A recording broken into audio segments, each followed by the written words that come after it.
Sino si Francisco Franco at paano niya pinamunuan ang Espanya sa loob ng halos 40 taon bilang isang diktador? Simula sa kanyang mabilis na pag-angat sa militar, naging sentro siya ng isa sa mga pinakamadugong yugto sa kasaysayan ng Espanya, ang Spanish Civil War. Pagkatapos ng digmaan, itinatag ni Franco ang isang autoritaryong rehimen na kilala bilang Francoist Spain. Sa ilalim ng kanyang pamumuno, libo-libo ang pinahirapan, kinulong at nawala.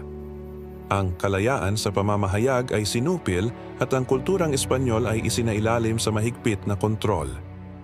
Sa kabila ng pang-aapi, may mga nagsasabing nagdala rin siya ng katatagan at pag-unlad sa ekonomiya. Ano nga ba ang tunay na pamana ni El Caudillo? Ang sagot ay nananatiling isang masalimuot na debate. Alamin natin ang buong kwento.